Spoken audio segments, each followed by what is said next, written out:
Good morning, and thank you for coming. Today I want to dispel two of the biggest myths in British politics. Firstly, that our economy is doing worse than other similar countries. And secondly, that there's not much difference between the economic policies of the two main parties. Since 2010, the UK economy has faced not one, but three massive external shocks, dealing with the consequences of the financial crisis, a once-in-a-century pandemic, and a 1970s-style energy shock caused by the invasion of Ukraine. Each time, Conservative governments have done what people elect Conservative governments to do, to take the tough and difficult decisions necessary to put the economy back on its feet. Indeed, that is exactly what Rishi Sunak and I have done since taking office just over 18 months ago. Back then, inflation was over 11%. The Bank of England said we faced the longest recession in a century. The OBR said we would see the biggest fall in living standards on record. Families were worried about their future. But what actually happened? Inflation has fallen to just 3.2% and is expected to fall further next week. According to the ONS last week, the UK economy has not just exited a technical recession, but is now growing faster than any large European country, faster even than the United States. In other words, working with the Bank of England, we have delivered the soft landing many thought impossible. To point out, as the Labour Party do, that living standards have fallen this Parliament without mentioning the pandemic or the energy crisis is taking everyone for fools. In fact, a Conservative government protected living standards with an unprecedented £3,200 in cost of living support for the average family. And as a result, in the last year, living standards grew by 1.3%, despite the OBR predicting they would fall by more than double that amount. And real wages have gone up for 10 months in a row, giving families confidence that we are winning the battle against inflation. Even more significantly, we have used the last 18 months to take profoundly important decisions for the future of the economy, tackling labour shortages for companies wanting to expand with childcare reforms, pension tax changes and welfare reforms, tackling our productivity gap with the most generous investment allowances of any developed country, something the CBI called a game changer that will fire up the British economy, unblocking delays to infrastructure projects with planning reform, boosting clean energy projects by speeding up access to the national grid, and securing more capital for growth industries with the Mansion House reforms which back our technology sector, now double the size of Germany's and 3 times the size of France's. But it isn't just what the Prime Minister and I have done over the last year. Over the last 14 years, our Conservative predecessors have taken equally difficult decisions. And today, we can see the results. 4 million more jobs, more new jobs than nearly anywhere else in Europe. Indeed, around 800 more jobs for every single day Conservative governments have been in office. More greenfield foreign direct investment than anywhere in the world except the United States and China. Faster growth than any large European economy, or indeed Japan, and the IMF predicting that we will continue to grow faster than any of those countries over the next 6 years. Has that growth been lower than more benign periods when we haven't had similar international shocks? Of course. But has that growth been higher than it would have been without Conservative governments prepared to take difficult decisions to put the economy back on its feet after those shocks? Of course, again. And that is why the record of the last 14 years, more jobs, more investment, and more growth than our neighbours, demonstrates that we have rewarded the trust of people who vote Conservative because they trust us to do the right thing on the economy. But this is an election year. People won't just make a judgment about our record, they make a choice about the future. Naturally, faced with that economic record, it suits Labour to say they won't be making any big changes to Conservative economic policy. But it's also a myth. Indeed, the second big myth in British politics today. Because when it comes to Labour policies on jobs, welfare reform and tax, the difference, if they are elected, will be profound and damaging for every family in the country. Let's start with jobs.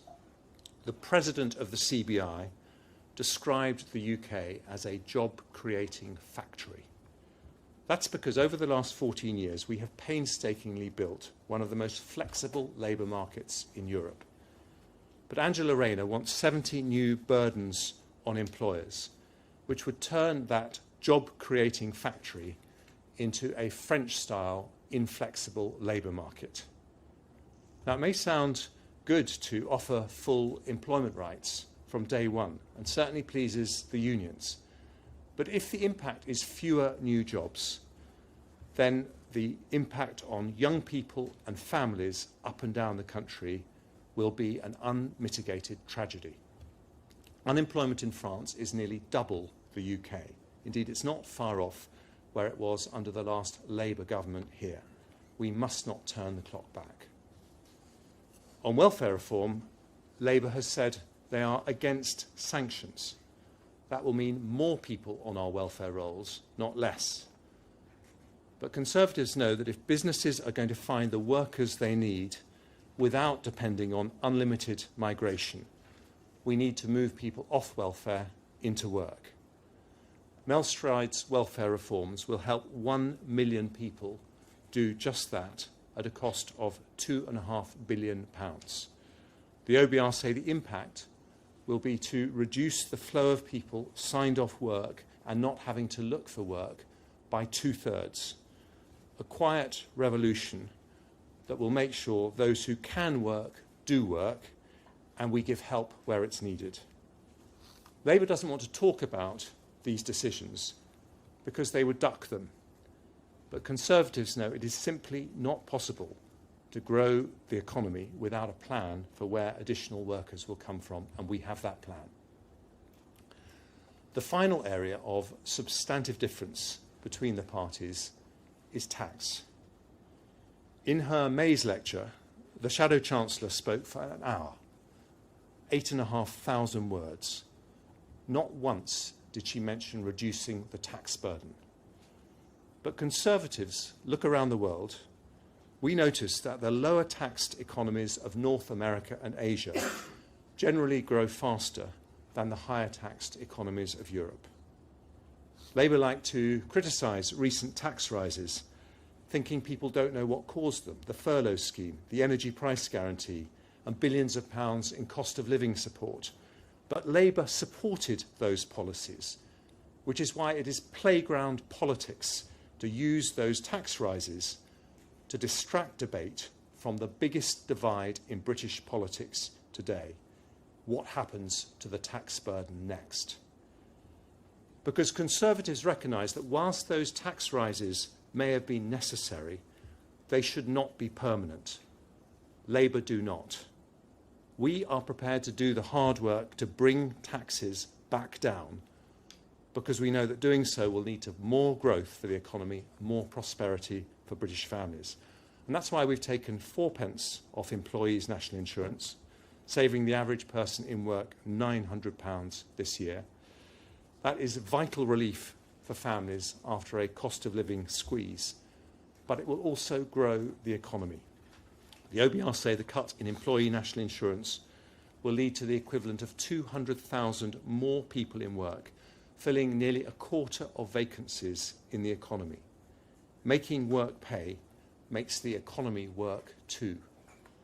As a result of these changes, since 2010, the effective tax paid by someone on an average salary has fallen under Conservative governments from 24% to 19%.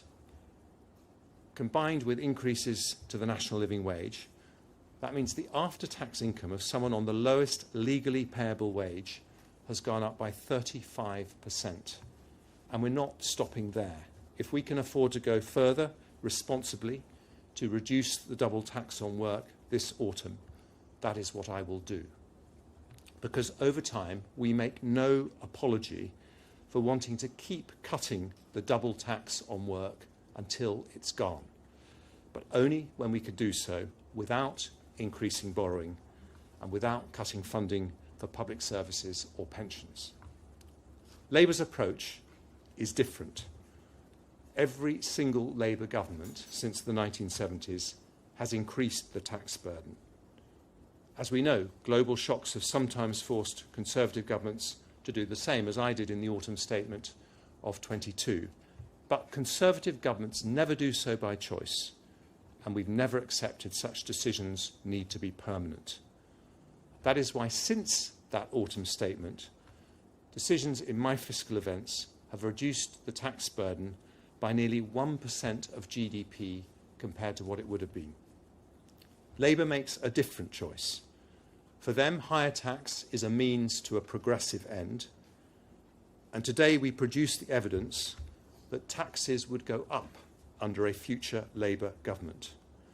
We are publishing 15 new official costings of announced Labour policies that show their commitments cost a total of £59 billion over the next 4 years. That's not even an exhaustive list of their commitments, just the ones they've talked about most visibly. Given their fiscal rules, the only way to pay for such huge spending commitments is to raise taxes by considerably more than the £20 billion of tax increases they have already outlined. In fact, the gap between what they will spend and what they will raise, according to these independent official costings, is £38 billion, or £2,100 per working household. Keir Starmer's first step will not be the motherhood and apple pie we heard yesterday, but to help himself to you and your family's wallets. Crucially, in the final year of this forecast, Labour would need to raise taxes by more than £10 billion or break their fiscal rules. That is the equivalent of 2p on employee national insurance, the very 2p they refused to vote for after the spring budget. Now, they may hope people won't notice. They may try to distract people by claiming the government has its own black hole of £46 billion as a result of our ambition to abolish employee national insurance over time. But this is nonsense, as even Torsten Bell at the Resolution Foundation has said. Because unlike Labour's commitments, which are for the next Parliament, our ambition has no time commitment, because we've been explicit that we will only deliver it when it can be afforded. It will come through growth in the economy and not by increasing borrowing or cutting spending.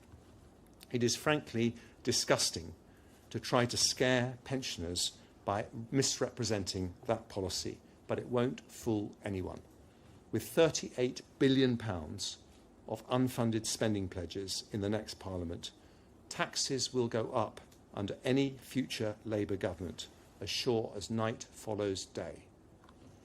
But taxes will go down under a Conservative government, because we will do the hard work necessary to keep our economy competitive. So my challenge to the Labour Party today is simple. You refuse to vote for the national insurance cuts in the budget. So come clean with the British people. Are you planning to reverse them? And if not, which other taxes will you put up to pay for your £38 billion black hole?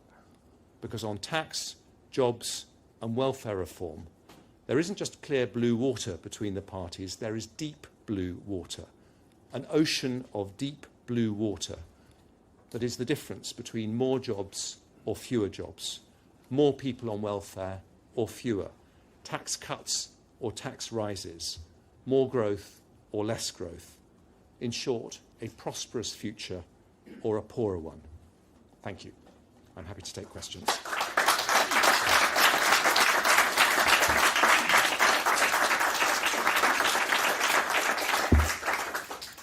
And we're going to start with the great Chris Hope. Chancellor, thank you for taking GB News' question. You say you want to cut taxes. You've been saying that for months. But you have cut national insurance twice, £900 off the average person tax bill. But you've frozen tax thresholds, and the polls aren't shifting. Why not? Is it you, your party, the country wants to change, possibly? And just secondly, do you want a second budget pre-election to cut taxes? It is, not a great insight, with greatest respect to you, Chris, to say that putting up taxes, as I had to do in the autumn statement in 22, is not popular. But it was the right thing to do for the economy. And we can see today, when the IMF are saying that our economy will grow faster than any major European country over the next 6 years, that those decisions have been the right ones. They've paid off. And that's why we took them. But now we're in an election year. And if people are worried about tax, then I would just say one very simple thing. There is a choice. The Labour Party does not want, and a future Labour government does not want, to cut the tax burden. A future Conservative government will. That is the big choice in British politics. And our argument is, this isn't just about family budgets. We understand how important those are when it comes to cost of living pressures.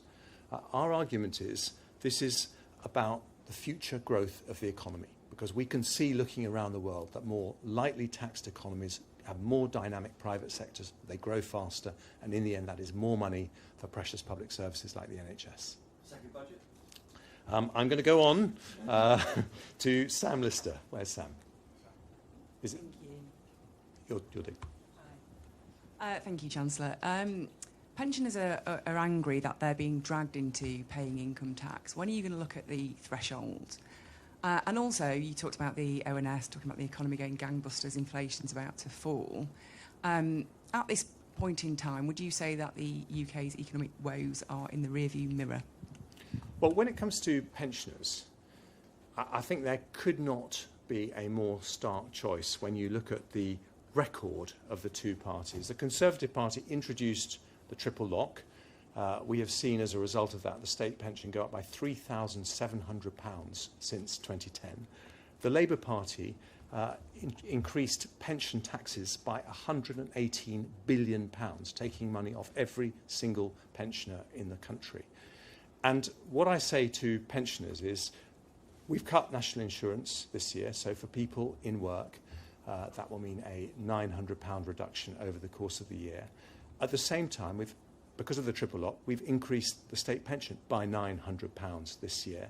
And if we're going to continue to afford to be generous to pensioners, as I think we need to be, because I believe in that as a Conservative, we should reward people who've worked hard all their lives, then we need to take the measures that will grow the economy. Getting more people into work, as these national insurance cuts do, grows the economy. That means we'll have more for the NHS, which is used for pensioners, and more for state pensions. And the economic picture? Economic woes in the rearview mirror? The economic woes in the rearview mirror. What you're saying? That's what I'm. Yes. No. Well, look. The truth is that I do think we have turned a corner. Of course, it's going to take time for that to feed through into how people feel. But in a general election, people are very smart about making the choice that is the right choice for their family going forward. And if you look at a combination of our record, more investment, more jobs, more growth than nearly anywhere else in Europe, combined with the IMF saying we're going to grow faster than anywhere else in Europe, we have now, the fastest growing sector, the technology sector, we're the third biggest in the world. People can see that Conservative governments have done the right thing to create growth that means that families will be more prosperous going forward. Jason from the Mail. Thanks, Chancellor. Just to go back to Sam's point, the gap between the state pension and the personal allowance is now about £1,000. It's due to get smaller every year. Can you rule out the basic state pension ever being taxed? And on your big sort of headline, it feels like we're in an election campaign now. I mean, you've politely called Labour's plans a myth. I mean, you're accusing them of lying about their plans, aren't you? Well, calling them a myth is about as rude as I get, Jason. But frankly, it is a lie. I don't make any bones about it. It is fake news, and it is an absolute disgrace to try and win this election by scaring pensioners about a policy that is not true. And when it comes to taxes on pensioners, I would just say to every pensioner in the country, which is the party in British politics that wants to bring down the taxes that you and everyone else pays, and which is the party that we know will increase them? And today, we have produced costings. These are very significant costings. They are done by Treasury officials. They demonstrate that Labour's policies will cost £10 billion a year more by the end of the next Parliament. And Labour will try and say, that our policies are a little bit different in this respect and a little bit different in that respect, and therefore, you can't believe these numbers. But we have taken these numbers from what the Labour Party themselves have said. We have been extremely cautious. I mean, independent think tanks think that the Green Prosperity Plan will cost over £100 billion. Labour themselves said a few months ago it would cost £28 billion a year. They're now saying it's going to cost £24 billion over the next Parliament.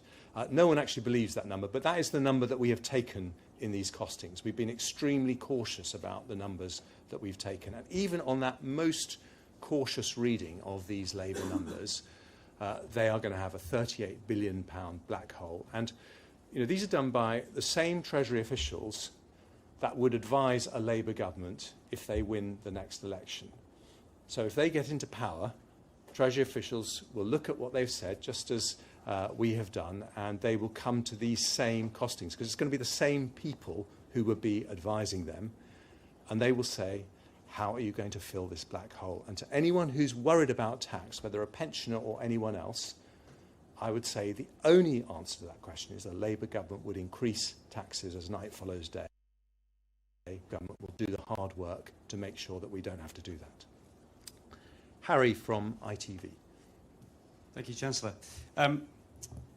You paint a rosy picture there of the way the economy is improving, but you know that Labour's argument at the election will be that people don't feel it and that living standards have fallen since your party got into power in 2010. And I know you'll talk about COVID and Ukraine, but in 2019 living standards were falling. So why should the public trust your party to improve living standards given your record over the last 14 years? And just secondly, you talked about deep blue water. A question on water. People in the southwest are drinking unsafe water. We've seen sewage pumped into seas and lakes and rivers. Do you accept that your party has failed to ensure that the public have a clean, safe water system? Well, first of all, living standards have risen since 2010 by £1,700 in real terms for the average family in the country.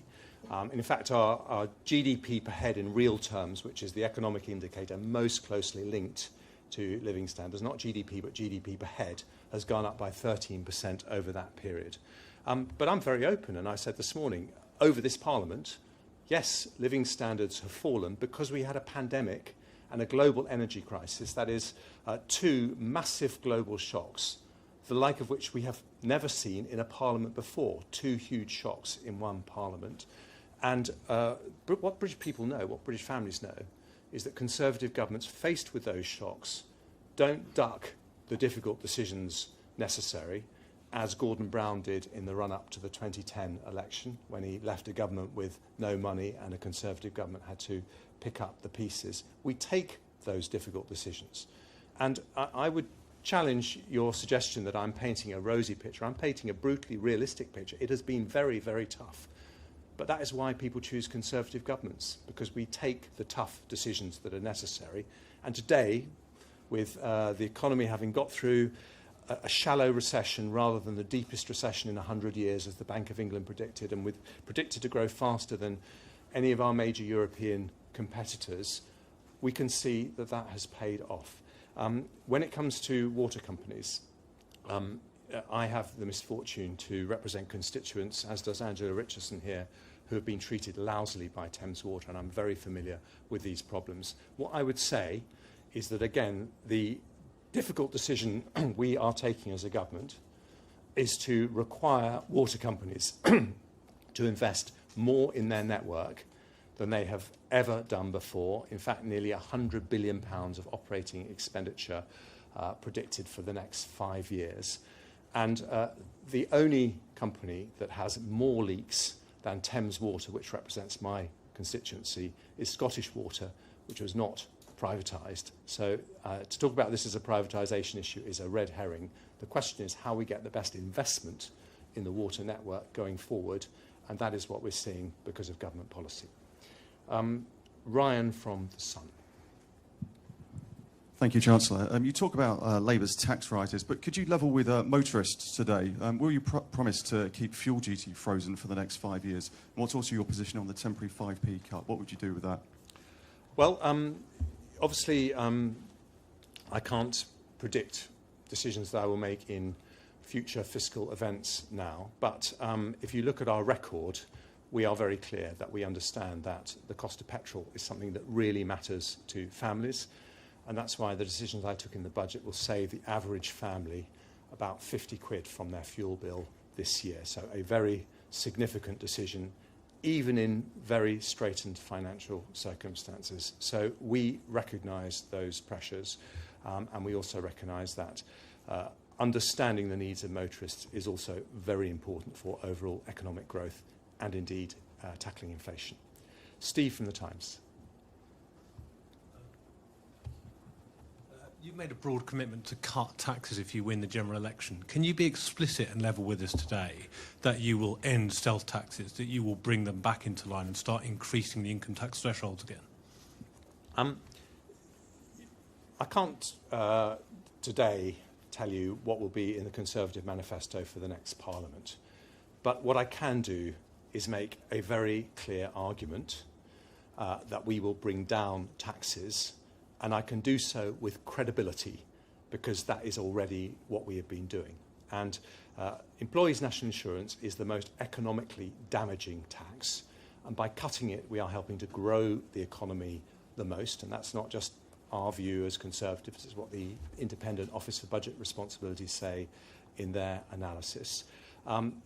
On the other hand, the choice this year is a Labour Party that has got £38 billion of unfunded spending commitments. That can only mean that they will increase taxes.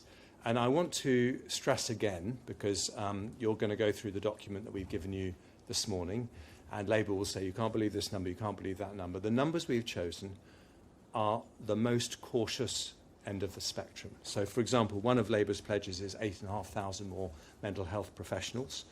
Treasury costings say that in the final year of the next Parliament, that will cost between £542 million and £642 million.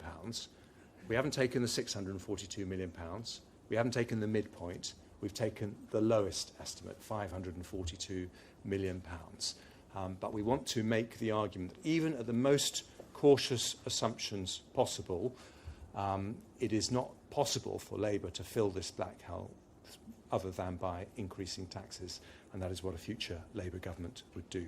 Who have we got? Well, Tim from The Telegraph. Thank you. Thanks, Chancellor.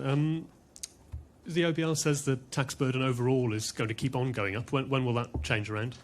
And secondly, how comfortable are you with the prospect of a foreign owner bidding for Royal Mail? Well, I'll take the second one first.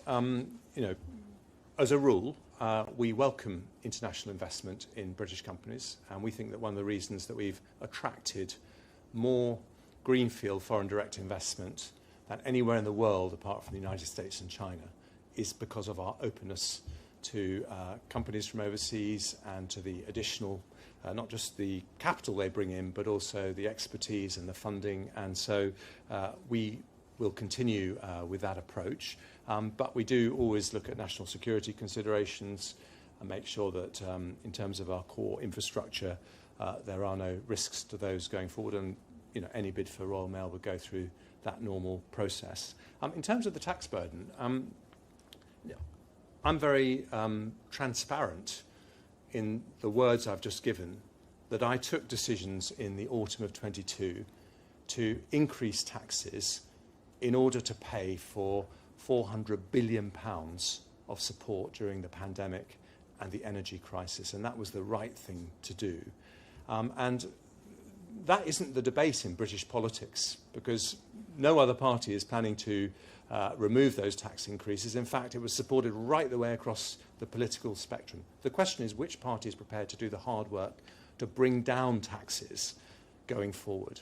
And in the fiscal events that I've done since then, 2 budgets and a further autumn statement, I have reduced taxes by nearly 1% of GDP compared to what they would have been. And that demonstrates that it isn't just words, it's actions. Conservatives will do the hard work to bring down the tax burden. Under a Labour government, taxes will go up. George. Hi. Yes. Thank you, Chancellor. To get taxes down, you obviously need to increase growth. And can I ask you 2 specific questions on growth? One, do you think it's a good idea to restrict the number of foreign students coming to UK universities in that context? And the second one, relating to financial services, which I think you see as an engine for future growth. You passed a law requiring regulators to make growth and competitiveness an objective. It doesn't seem to be working, according to many of the people we speak to, and I think you probably share some of that frustration. Do you think you need to revisit that law and that framework? So, 2 very good questions. So first of all, on international students, we have no limit on the number of international students that universities are allowed to recruit, and we have, outside the United States, the most respected universities in the world, and international students bring in very important funding for that. But we have rightly introduced some changes that ensure that people are coming to this country because they want to study, as some of the brightest and best from around the world, not as a vehicle which is primarily to bring their families over and to settle in the UK, which is not the purpose of the exercise. And so I think we will see some reductions in migration flows as a result of those decisions we've taken. But that doesn't mean that we won't continue to support sustainable increases in international students coming to the UK. And the second question was about the growth duty on regulators. Actually, I think we are already seeing some really important changes as a result of that. The FCA are consulting on changing the listings rules and the prospectus rules for companies that want to list on the London stock market. They will make our rules every bit as competitive as NASDAQ. I'm very confident that we will reverse some of the trends that we've been seeing in recent years and turn London into a European hub for global tech stocks. And I very much hope we'll start to see some giant trillion-dollar British energy, British tech stocks listed here in London as a result of that. But there is a need for culture change too. Sometimes the biggest changes you make in politics aren't when you change the laws, but when you change people's minds and when you change people's mindsets. And I don't pretend that it may take a while before that culture change feeds its way through all our regulators. Nick from the BBC. Thank you, Chancellor. Can I push you a bit more on stealth taxes? If you win the election, will you unfreeze the thresholds on income tax early? And if you do, will they go up by enough to bridge the gap that people are now facing as a result of your policies? Nick, I would challenge the phrase stealth taxes. That suggests a tax that we're not open about, we're not talking about. We've been completely open about the fact that I had to put up taxes by £20 billion a year in the autumn statement of 22. And I think it's very important that people understand that we did that because we had an extraordinary situation, the like of which we've never seen before in our lifetimes, 2 global shocks in quick succession. And because we took the decision to spend money in those global shocks to protect businesses with the furlough scheme, to protect families through a cost of living crisis, we actually see an economy now that has avoided what the Bank of England thought we were going to see, the longest recession in 100 years. We've actually seen living standards go up since then, not go down. And indeed, why do people care about the burden of tax? It's because of the pressures on family finances, and because of those difficult decisions, real wages, that is wages even accounting for the rise in prices, have been going up now for nearly a year. So we've taken those difficult decisions and been completely open about that. But having raised taxes in a general election year, the choice is, do you want to bring them down again? And a Labour government has made it, a Labour Party has made it very clear that in government they would not do that. A Conservative government will, and we're prepared to do the hard work. And I just want to make one final point about the costings that we've given you today, Nick, which is, you know, it is quite important to say that we haven't included all Labour's announced policies. We've been very strict about the policy. So, for example, they've said they have an aspiration to increase defence spending to 2.5% of GDP. Personally, I think it is an absolute scandal that they are not matching our commitment to increase defence spending when you see what's in the headlines about Ukraine today. But we have not included that aspiration to increase defence spending at all. And there are plenty of other policies where Labour's tried to give a nod and a wink to say, don't worry, it'll be all right under Labour, but they haven't made a firm commitment. They are not included. We've only included the firm commitments. Darren from Sky. Good morning, Chancellor. Politics is a funny old business in the sense that yesterday you guys, the Conservatives, were accusing Keir Starmer of reneging on lots of pledges, and his response was, well, circumstances have changed over the last 4 years. Today you're saying a Conservative government has had to raise taxes because circumstances have changed. So let's look to the future. You are standing here today saying taxes will fall under the Conservative Party. Is this a cast iron guarantee? Or to put it another way, will you say, read my lips, taxes will fall under a Conservative government, irrespective of the circumstances? And second of all, do you agree with Theresa May's assessment yesterday that Liz Truss's government helped to undermine the public's confidence in Conservative economic management? Well, on that last point, mistakes were made. And the first thing I did as Chancellor was to reverse those mistakes. And I've been very open about that. To her credit, after appointing me as Chancellor, Liz Truss did not stand in my way at all. And she told me very clearly I needed to do what I had to do. And I did. But if you're saying, can I look into a crystal ball and predict what is going to happen in the world in the next 5 or 10 years, and therefore give you a cast iron guarantee of when we will be able to reduce the tax burden and to what level, the answer is, of course, I can't, and it will be irresponsible to do so.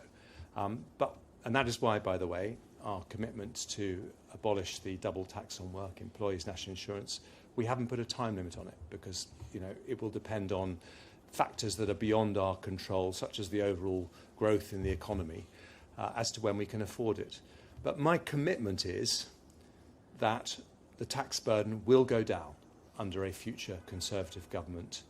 And I can say very safely that if Labour win the election, because of this £38 billion of unfunded spending pledges, taxes would go up under a future Labour government.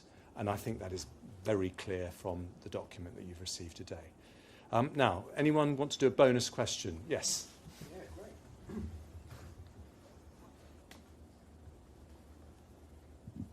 Paul McNamara, Channel 4 News. Thank you very much, Chancellor. Some keen observers on Twitter are very concerned about your inconsistent use of capital letters. T there, no capital for the R, so I'll leave that for you if you want to address that one. Secondly, if I may, when asked who is more trusted on the economy, Labour is now consistently ahead of you in the polls. Are you concerned now that no matter what you say, events like this where you're not actually announcing anything, you're just landing blows on Labour, are you concerned that, well, no one's actually listening anymore? So first of all, I will pass on the comments about punctuation because I think this morning has to be about substance. And the big point you're making is that families have been really battered by the global shocks we've seen with the pandemic and the energy crisis, inflation at 11%. This has made life very difficult for families. And of course, in that situation, governments who take difficult decisions are not going to be popular. So I am not surprised by some of the numbers we read about in the polls when you look at the challenges that we've faced and the difficulty of the decisions that we've been having to implement. But what I would say is that in an election, people don't just ask themselves how they feel. They ask themselves what is going to be the best going forward.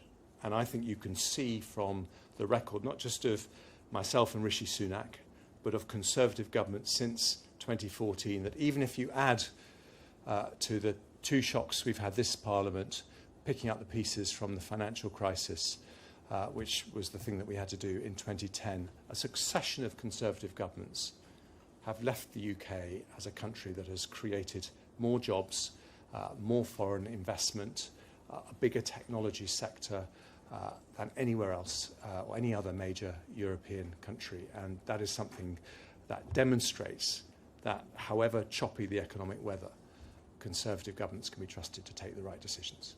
Thank you very much indeed.